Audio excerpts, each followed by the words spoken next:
Karena saya tahu bagaimana Aswar Anas, bagaimana kami yang cari adalah seorang pemimpin. Kami sangat memahami bahwa menjadi pemimpin. Dan kembali lagi bersama kami, kini terjadi perdebatan yang sangat-sangat sengit perihal kasus Hasto Kristianto yang berlanjut kepada pra-peradilan. Dan tim Hasto menyebutkan bahwa KPK menetapkan tersangka Hasto dengan status yang cacat hukum. Namun ketika kita melihat perundang-undangan, bahwasanya bersangkutan tersangka tidak mungkin ditetapkan sebagai tersangka jika tidak ada barang bukti yang relevan, dan KPK telah memberikan bukti tersebut di hadapan media pada beberapa waktu yang lalu.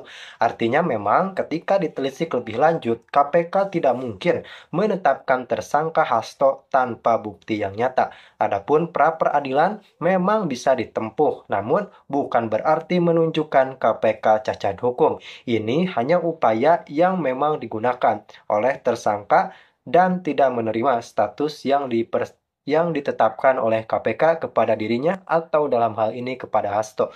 Namun meskipun begitu, ternyata KPK tetap mengikuti proses hukum yang ada dan di persidangan terjadi skakmat yang sangat-sangat luar biasa.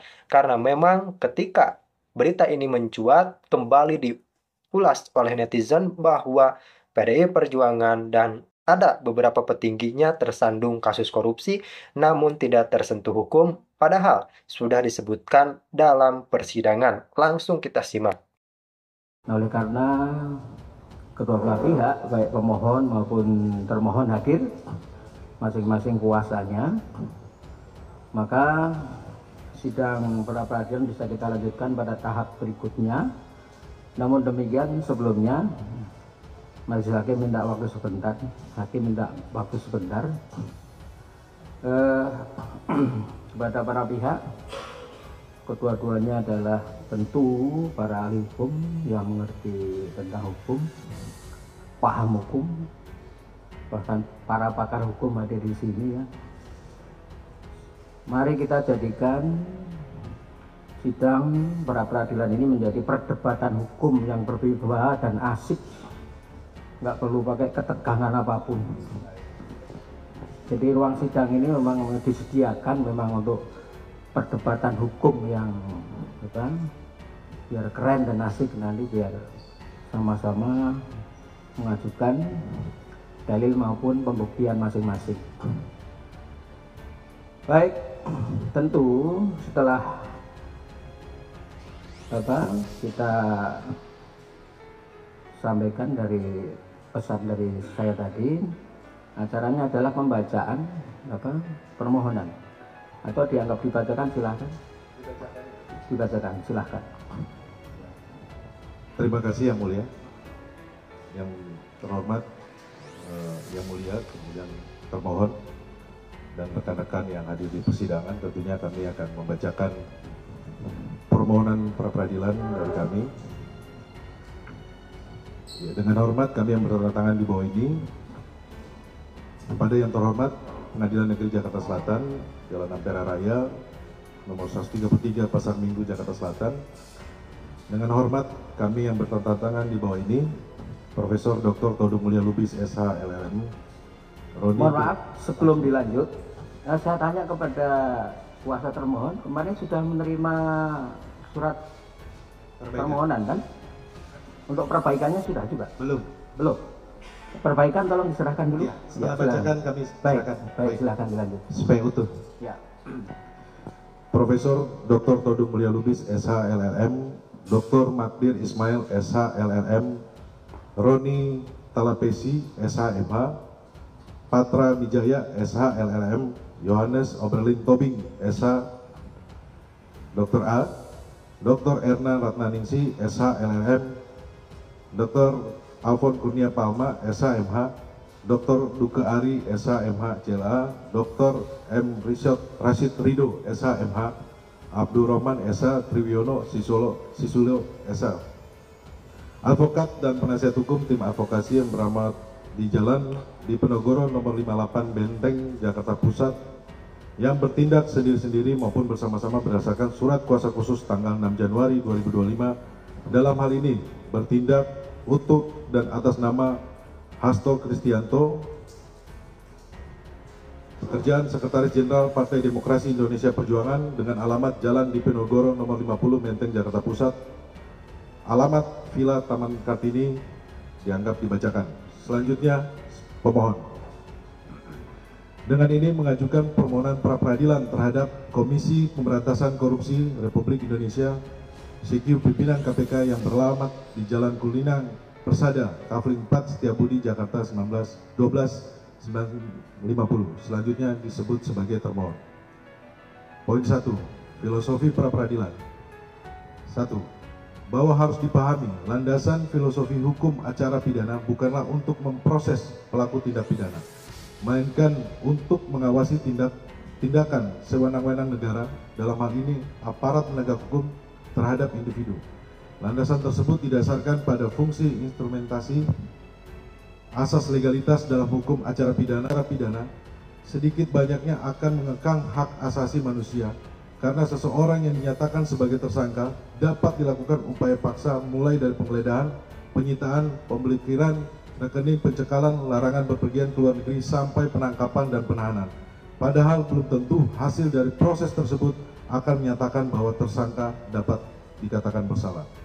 Ketiga, bahwa meskipun bekerjanya hukum acara pidana seperti demikian, namun sifat dan karakteristik hukum acara pidana selalu berasaskan sifat keresmian dengan merujuk pada 3 postulat mendasar, yaitu lex scripta yang berarti hukum acara pidana haruslah tertulis, lex serta yang berarti hukum acara pidana haruslah jelas atau tidak ambigu, dan lex scripta yang berarti hukum acara pidana harus ditafsirkan secara ketat.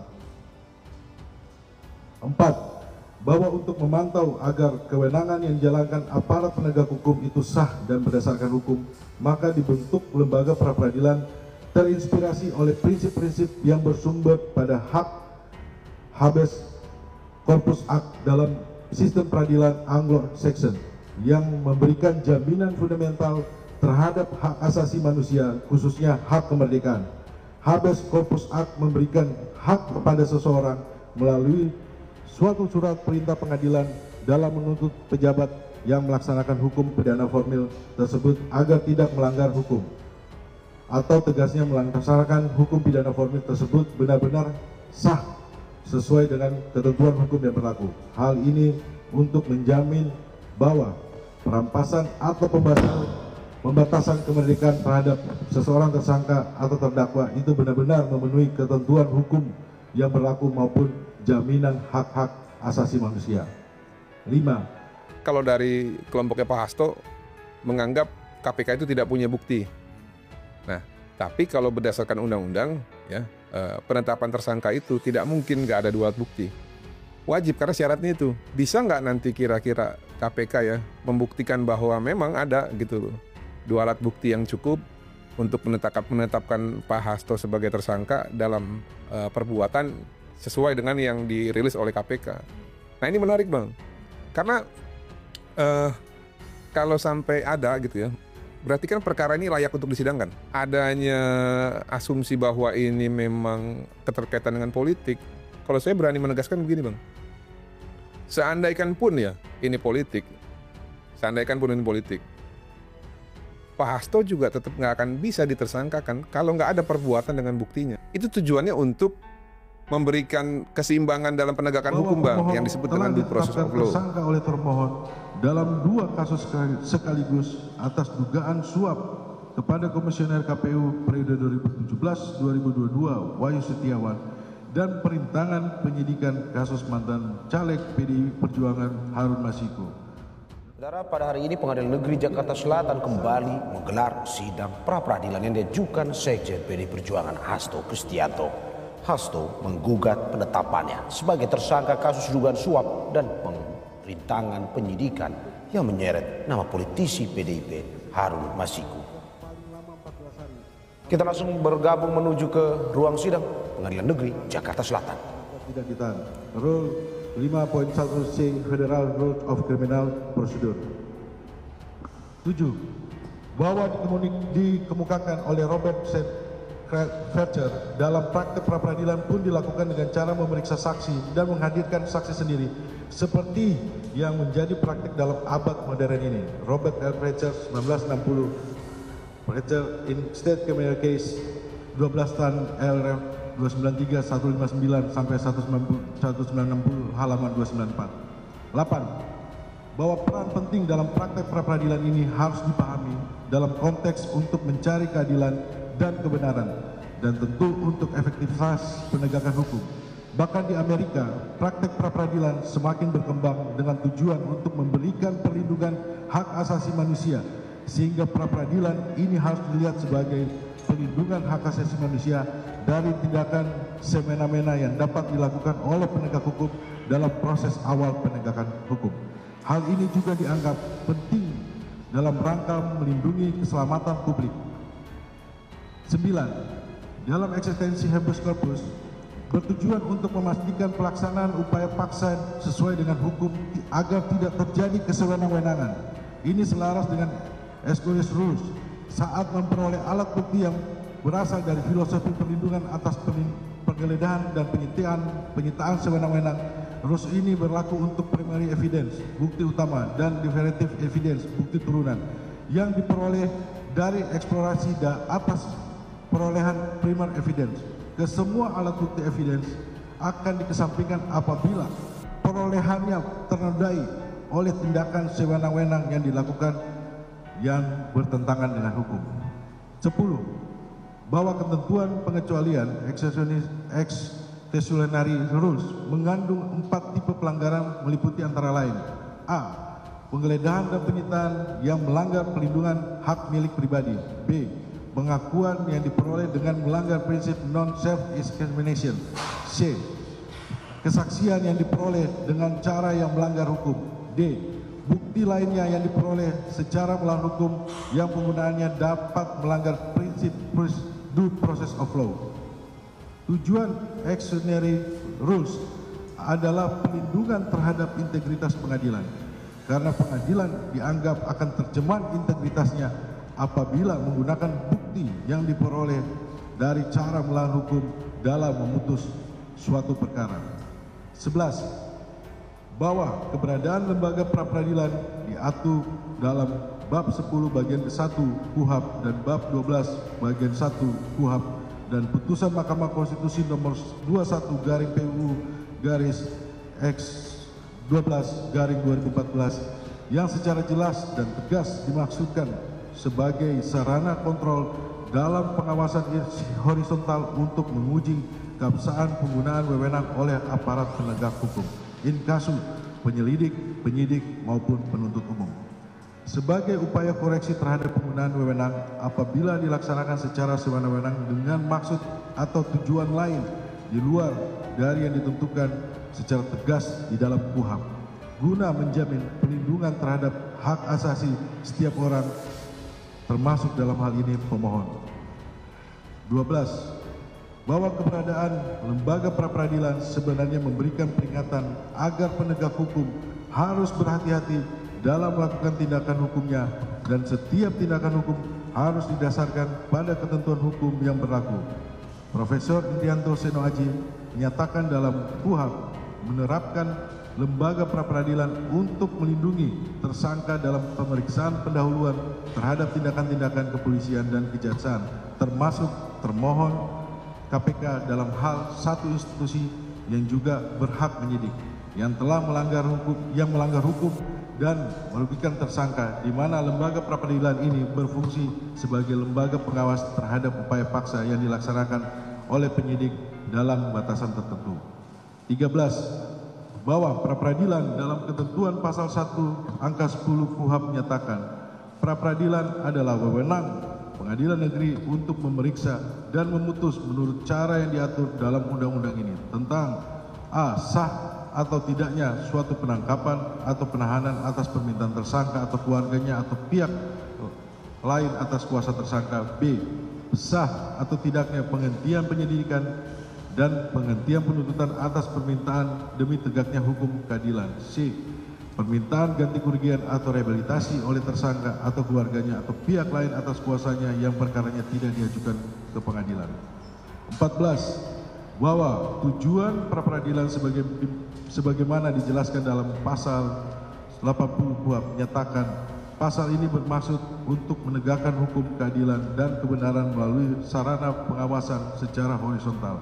Artinya esensi dari pra-peradilan adalah untuk mengawasi tindakan upaya paksa yang dilakukan oleh penyidik atau penuntut umum terhadap tersangka benar-benar dilaksanakan sesuai dengan ketentuan peraturan perundang-undangan, dilakukan secara profesional, tidak sewenang-wenang, dan bukan tindakan yang bertentangan dengan hukum sebagaimana diatur dalam KUHP atau peraturan perundang-undangan lainnya.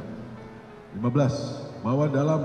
Bahwa melalui putusan Mahkamah Konstitusi Republik Indonesia nomor 21/PU 12/2014 tanggal 28 April 2015 dalam amar putusannya telah menegaskan pada poin 1.1.13 pasal 77 huruf A Undang-Undang nomor 8 tahun 1981 tentang hukum acara pidana Lembaran Negara Republik Indonesia tahun 1981 nomor 76 tambahan Lembaran Negara Republik Indonesia nomor 3209 bertentangan dengan Undang-Undang Dasar Negara Republik Indonesia tahun 1945 sepanjang tidak dimaknai termasuk penetapan tersangka, penggeledahan dan penyitaan. Poin 1.14.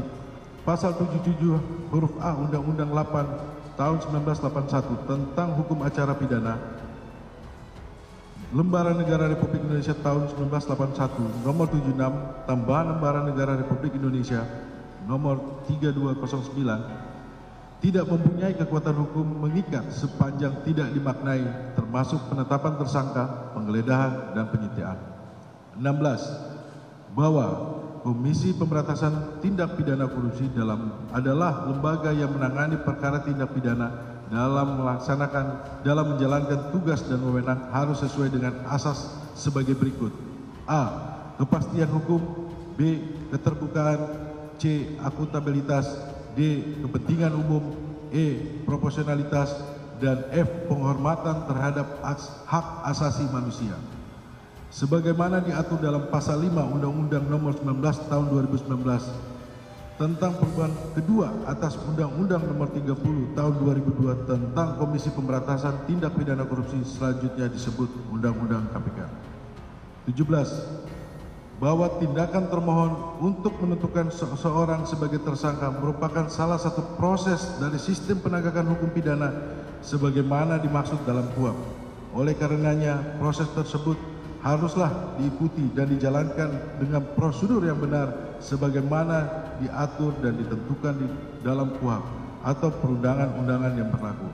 Artinya, setiap proses yang akan ditempuh haruslah dijalankan secara benar dan tepat sehingga asas kepastian hukum dapat terjaga dengan baik dan pada gilirannya hak asasi yang akan dilindungi tetap dapat dipertahankan. Apabila prosedur yang harus diikuti untuk mencapai proses tersebut, penetapan tersangka tidak dipenuhi, maka sudah proses tersebut menjadi cacat dan haruslah dikoreksi atau dibatalkan. 18. Bahwa tindakan termohon dalam menerbitkan 2 surat perintah penyidikan dugaan tindak pidana korupsi, memberi hadiah atau janji dan tindak pidana merintangi penyidikan yang dituduhkan kepada pemohon secara sekaligus dengan orang yang sama dalam 2 peristiwa yang berbeda tidak dapat dibenarkan dalam proses penegakan hukum. Oleh karenanya proses tersebut haruslah diikuti dan dijalankan dengan prosedur yang benar sebagaimana diatur dan ditentukan dalam KUHP atau perundang-undangan yang berlaku, sehingga penetapan status seorang sebagai tersangka in kasu pemohon yang tidak dilakukan berdasarkan hukum atau tidak sah jelas memberikan hak hukum bagi seseorang untuk melakukan upaya hukum berupa koreksi dan atau pengujian terhadap keabsahan melalui lembaga peradilan. Angka Romawi 2. Fakta hukum alasan permohonan pra-peradilan. Pertama, 1.